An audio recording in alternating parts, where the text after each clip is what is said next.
Proceed. Police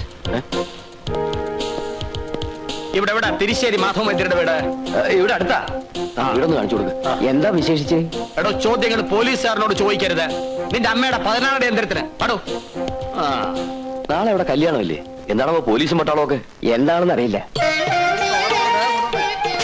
ഒന്ന് ഉത്സാഹമായിട്ട് ചെയ്യണ്ട കേശവ. എത്തിയല്ലോ. 2 ഗൗരീഗാത്രത്തിന്റെ കൊല ഇവിടെ അങ്ങനെ വെച്ചോളൂ.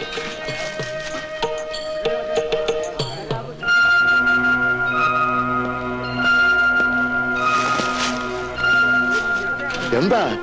എന്ത് പറ്റി ഉണ്ണി?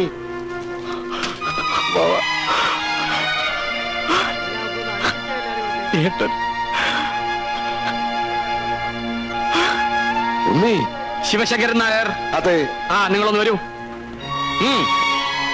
ആരെങ്കിലും തല്ലിക്കൊന്ന് റെയിൽവേ ട്രാക്ക് ഇട്ടതാണോ അതോ സ്വയം ചാടി മരിച്ചതാണോ എന്ന് കൃത്യമായിട്ട് പറയാൻ വയ്യ. ഏതായാലും നിങ്ങളുടെ മരുമകൻ എന്ന് പറയപ്പെടുന്ന കുഞ്ഞികൃഷ്ണന്റെ ശരീരം ആകെ ചിന്ന ഭിന്നമായി കഴിഞ്ഞു. തലച്ചോറൊന്നും കാണാനേ ഇല്ലായിരുന്നു. അത് പിന്നെ അങ്ങനെ ഒരു സാധനം ഇല്ലാത്തോണ്ടായിരിക്കാം. നിങ്ങൾ കുടുംബത്തോടെ ഈ ജാതി ആൾക്കാരാണോ മിസ്റ്റർ? പരേതൻ ധരിച്ചിരുന്ന മുണ്ടും ഷർട്ടും കയ്യിലുണ്ടായിരുന്ന വാച്ചും പേഴ്സിലുണ്ടായിരുന്ന 90 രൂപ 75 പൈസയും ഒരു ജോഡി ഹവായി ചെരുപ്പ് ഞാൻ കൊണ്ടുവന്നിട്ടുണ്ട്. പേപ്പേഴ്സ് സൈൻ ചെയ്ത് കൈപ്പറ്റാം. എന്നാലും എന്റെ ഗുരുവായൂരപ്പ, ഇതൊരു വല്ലാത്ത ചതിയായി പോയല്ലോ.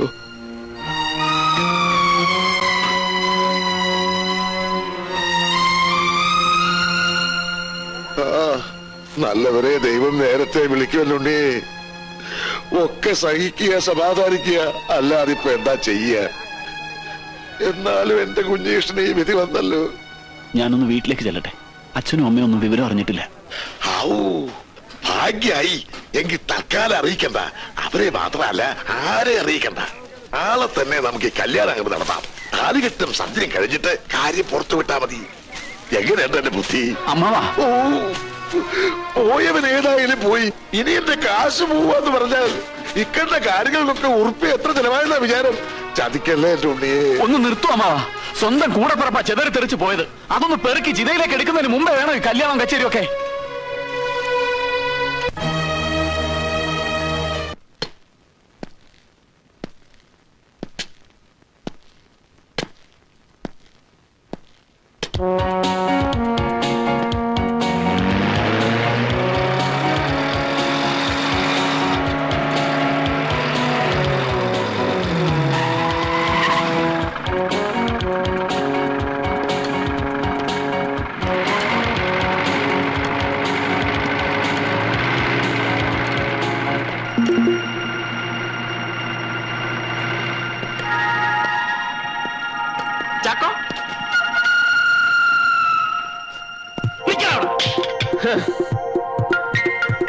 നിന്നെ ഞാൻ തിരിച്ചറിയില്ലെന്ന് വിചാരിച്ചല്ലേടാ? നിന്നെ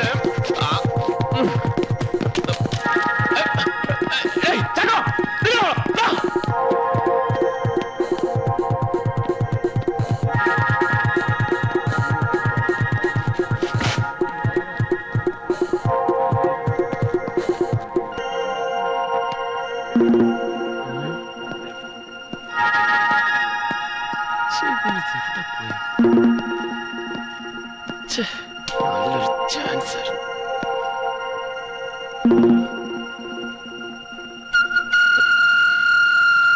നമസ്കാരം.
മരണം, ദുഃഖാചരണം, മുറിപ്പാടുകൾ മാഞ്ഞു എന്ന തോന്നൽ. എല്ലാം കഴിഞ്ഞ് മരിച്ചയാൾ തിരിച്ചു വന്നാൽ അച്ഛൻ, അമ്മ, സഹോദരൻ, ഭാര്യ, ആരായാലും അയാളെ എങ്ങനെ സ്വീകരിക്കണം എന്നറിയാതെ വലയും എന്നെനിക്കറിയാം. നിങ്ങൾക്കാർക്കും അങ്ങനെ ഒരു തിക്കുമുട്ടൽ ഞാൻ ഉണ്ടാക്കുകയില്ല. കാലദേശം അറിയാതെയുള്ള പ്രയാണത്തിന്റെ ഏതോ ഒരു ഘട്ടത്തിൽ ജന്മനാടിന്റെ വിളി ഞാൻ കേട്ടു. മടങ്ങാം എന്ന് തോന്നി മടങ്ങി. ഇവിടെ അടുത്ത് തന്നെ എന്റെ ശിഷ്യന്മാർ എനിക്കൊരാശ്രമം ഏർപ്പാടാക്കിയിട്ടുണ്ട്. അങ്ങോട്ട് പോകും മുമ്പ് എന്റെ പൂർവ്വജന്മത്തിലെ പിതാവിനെ, മാതാവിനെ, സഹോദരനെ ഒക്കെ ഒന്ന് തൃക്കൺ പാർക്കാം എന്ന് കരുതി അത്രയേ ഉള്ളൂ ഈ വരവിന്റെ ഉദ്ദേശം. മോനെ കുഞ്ഞേഷ, ഇങ്ങനെ തീരിട്ടിക്കാൻ എന്നോട് ഞങ്ങൾ എന്ത് തെറ്റ് ചെയ്തു? ആരും തെറ്റു ചെയ്യുന്നില്ല, ശരിയും ചെയ്യുന്നില്ല. ശരിക്കും തെറ്റിനും ഇടയിലുള്ള ഒരു നൂൽപാലത്തിലൂടെ സഞ്ചരിക്കുന്ന നിസ്സഹായരായ കൃമി കീടങ്ങളാണ് നമ്മൾ. അല്ലേ അമ്മാവ? ചിലപ്പോ അങ്ങനെയായിരിക്കും. അമ്മാവൻ പഴയതുപോലെ തന്നെ. ഇപ്പോഴും ഒന്നിനും ഒരു ഉറപ്പില്ല. കുഞ്ഞേഷോടെ നിൽക്കാ. നിൽക്കാൻ പറഞ്ഞത് ശരീരത്തിനോടോ ആത്മാവിനോടോ? ഈ ഭ്രാന്ത് പറിച്ചു നിർത്തി ഇങ്ങോട്ട് കയറി വരണുണ്ടോ നീയാ? ഭ്രാന്ത്? വെളുത്തതെല്ലാം പാലല്ലച്ച, കറുത്തതെല്ലാം ലേഹ്യവുമല്ല. എന്റെ അന്തരാത്മാവിനെ കശക്കേറിഞ്ഞ ആളാണെങ്കിലും അച്ഛനെന്നും എന്റെ അച്ഛനായിരിക്കും. എന്റെ സഹോദരൻ ഉണ്ണിയെ അച്ഛന്റെ മാരകമായ ചിറകിനടിയിൽ നിന്നും പുറത്തേക്ക് വിടുവച്ച. മോനെ ഉണ്ണി, നീ രോഗികളെ ശുശ്രൂഷിക്കൂ, അവരുടെ കണ്ണീരൊപ്പു, വലിയവനാകൂ. ഏട്ടാ, തടയരുത്. അളിയോ, ഇതെന്ത് മായ, ഇതെന്ത് ഭാഷ! ഈശ്വര, ഇവരതെല്ലാം ഇവിടുന്ന് പഠിച്ചു. മോനെ ഉണ്ണി, നീ ഒന്ന് പോയി അവനെ പിടിച്ചോണ്ടോടാ. അമ്മ കേട്ടില്ല തടയണ്ടെന്ന് പറഞ്ഞത്. നിക്കില്ല, അവന്റെ തലയ്ക്ക് കാര്യമായിട്ട് എന്തോ.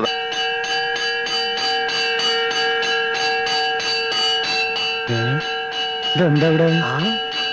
ചോദിക്കാം. ഛേ, ഇത് വലിയ പൊല്ലാപ്പായല്ലോ. മനുഷ്യൻ എങ്ങനെ ഇനി ഇവിടെ തുടങ്ങും? ആരാച്ചത്?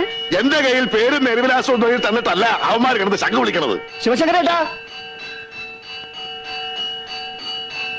ഇതാരാ അവിടെ കിടന്ന് ബഹളം വെക്കുന്നത്? ഛേ, ഇത് എന്നോട് ചോദിച്ചാ ഞാൻ എന്താ പറയുക? നിങ്ങളുടെ സ്ഥലമല്ലേ അത്? അത് എന്റെ സ്ഥലമല്ല, കൂമുളിലെ രാവുണ്ണേട്ടന്റെ ഭാഗത്ത് വരുന്നതാ. അവന്മാര് വാഴയൊക്കെ എടുത്താന്നാ തോന്നണേ. യവന്മാര് അതറിയണേ ആ വാദം ചവിട്ടി തുറന്ന് അകത്തേക്ക് നോക്ക്. ആ, വാ. ചേടാ, ഛേ, എന്തൊരു പാട്.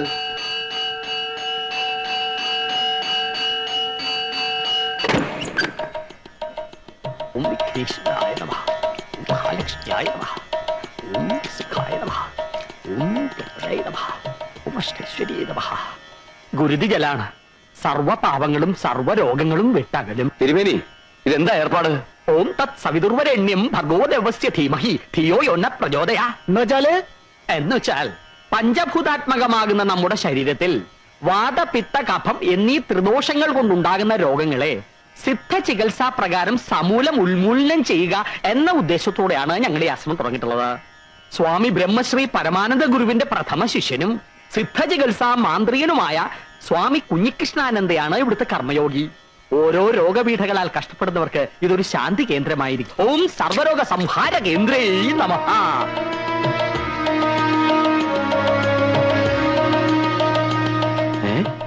ഇത് നമ്മൾ മരിച്ചുപോയി എന്ന് പറഞ്ഞ കുഞ്ഞീഷനല്ലേ? കുഞ്ഞുഷ്ണൻ ജീവനോടെ തിരിച്ചു വന്ന കാര്യം അറിഞ്ഞില്ലേ? ഇല്ല. അതിന് ഇവൻ എവിടുന്ന് വൈദ്യം പഠിച്ചു? ആർക്കറിയാം. എല്ലാം പരിത്യജിച്ചു. ഗുരുവേ നമഃ. എങ്ങനെയോ ഗുരുസന്നിധിയിൽ എത്തിപ്പെട്ടു. ഗുരുവേ നമഃ. രോഗപീഠകളെ കുറിച്ച് അറിഞ്ഞു. ഗുരുവേ നമഃ. ആർത്തന്റെ കണ്ണീരൊപ്പാനാവട്ടെ ശിഷ്ടജന്മം എന്ന് നിശ്ചയിച്ചു. ഗുരുവേ നമഃ. അത്ര തന്നെ. ഗുരുവേ നമഃ. മാർഗേ, നിങ്ങളുടെ തട്ടിപ്പ് തരയുടെ ഒന്നും എന്റെ വീടിന് മുമ്പ് വെച്ച് വേണ്ട. ശംഖ കൊടുപടിയൊക്കെ എടുത്ത് അറിയിക്കൂ. ഞങ്ങൾക്ക് ഇവിടെ കിടന്ന് തുടങ്ങണം. സ്വാമി, ഏതാണ് ഈ ഭ്രാന്ത? നിൽക്കവിടെ.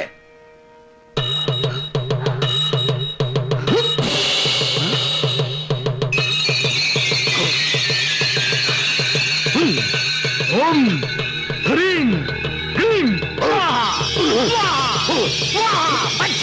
സംഘാഷണേ. പൊള്ളാച്ചിയിൽ ഏതോ സാമിയാരത്രേ വരം കൊടുത്തിരിക്കുന്നത്. പൊള്ളാച്ചിയിലും പോണ്ടിച്ചേരിയിലും സാമിയാരെന്ന് അല്ല നമ്പ്യാരെ, സായിബാബയാന്ന് എനിക്ക് തോന്നണേ. വിഭൂതി എന്നെ പിടിച്ചെടുത്തത്. അതെന്തിനാ പറയണ ചങ്ങാതി? കാൽ കാശിന് വകയില്ലാതെ തെക്ക് വടക്ക് നടന്നോനാ മനുഷ്യന്റെ ഓരോ സിദ്ധികളെ. ഇത് സിദ്ധിയും ബുദ്ധിയൊന്നും അല്ലല്ലോ ചങ്ങാതി. ഓരോ മനുഷ്യനിലും അന്തർലീനമായ ഓരോ കഴിവുകളുണ്ട്. അല്പം മനസ്സ് വെച്ച് പ്രാക്ടീസ് ചെയ്താൽ നമുക്കും ചെയ്യാവുന്നതേ ഉള്ളൂ ഇതൊക്കെ.